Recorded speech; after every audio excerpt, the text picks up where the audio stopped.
में पाप और अत्याचार बढ़ जाता है तो ईश्वर किसी महापुरुष के रूप में जन्म लेते हैं।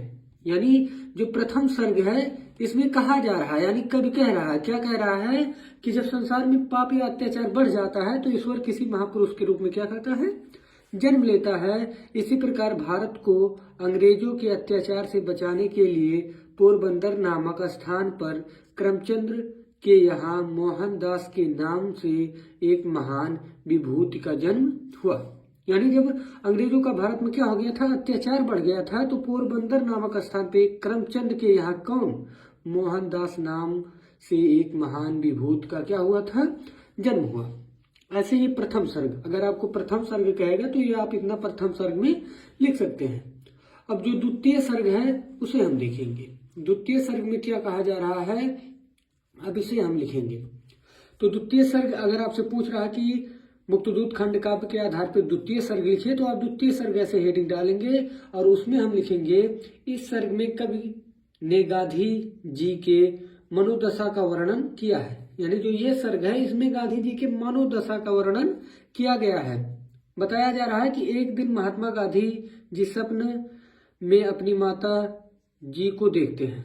यानी गांधी जी क्या करते हैं, सपना में अपनी माता जी को क्या करते हैं, देखते हैं, जो उन्हें समझा रही हैं तुम लोगों का भला करो, गिरते को सहारा दो।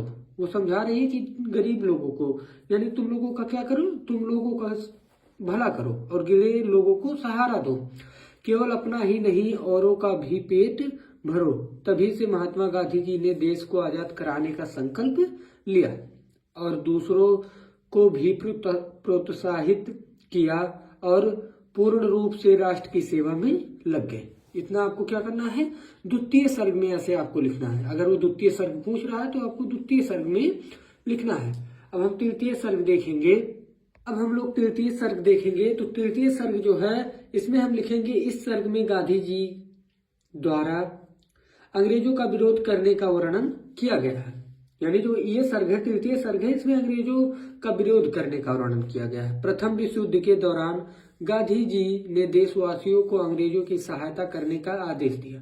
यानी जब प्रथम विश्व युद्ध चल रहा था तो गांधी जी ने आदेश दिया, क्या दिया, कि अंग्रेजों की सहायता कीजिए। परंतु युद्ध जीतने के बाद अंग्रेजों ने रोलेट एक्ट लागू कर दिया। यानी जब अंग्रेजों ने युद्ध जीत लिया तो उन्होंने रोलेट एक्ट लागू किया तथा जलियांवाला बाग हत्याकांड किया, जिससे गांधी जी का दिल दहल उठा। और गांधी जी का दिल क्या हुआ, दहल उठा। और गांधी जी ने कहा, क्या कहा, कि अब भारत में अंग्रेजों को ज्यादा दिनों तक नहीं रहने देंगे। यह है तृतीय सर्ग का सारांश। अब हम देखेंगे चौथे सर्ग का सारांश और इसमें हम लिखेंगे, चौथे सर्ग में लिखेंगे कि इस सर्ग में गांधी जी द्वारा चलाए गए आंदोलनों का वर्णन किया गया है। यानी चौथे सर्ग में आंदोलनों का वर्णन किया गया है जो गांधी जी द्वारा चला गया है। जलियांवाला बाग की घटना होने के बाद गांधी जी ने जनता को असहयोग आंदोलन के लिए आह्वान किया। उसके बाद गांधी जी के एक ललकार पर देश भर में भारत छोड़ो आंदोलन फैल गया। और गांधी जी ने जब ललकारा तब देश भर में भारत छोड़ो आंदोलन फैल गया, जिससे अंग्रेजों का शासन करना मुश्किल हो गया। यह है चौथा सर्ग। अब हम पांचवा सर्ग देखेंगे। क्या करेंगे, पांचवा सर्ग देखेंगे और पांचवें सर्ग में हम लिखेंगे कि इस सर्ग में स्वतंत्रता प्राप्ति तथा तक की प्रमुख घटनाओं का वर्णन है। यानी जो पंचम सर्ग है इसमें क्या किया गया है, स्वतंत्रता प्राप्त तक की प्रमुख घटनाओं का वर्णन किया गया है। सन 1947 को भारत आजाद हो गया, देश में हर्षोल्लास छा गया, जवाहरलाल नेहरू को प्रधानमंत्री बना दिया गया और गांधी जी का संकल्प पूरा हो गया और यह खंड काव्य समाप्त हो जाता है। इसी प्रकार आपको पांचों सर्गों का सारांश, बोर्ड एग्जाम में तो पांचों सर्ग पूछेगा नहीं, बीच बीच से पूछेगा कि चतुर्थ सर्ग का सारांश लिखो, द्वितीय सर्ग का सारांश लिखो, एक ही पूछेगा और आपको एक ही लिखना होगा। यदि आपको वीडियो पसंद आया हो तो चैनल को सब्सक्राइब कर लीजिए। मिलते हैं हम आपसे नेक्स्ट वीडियो में।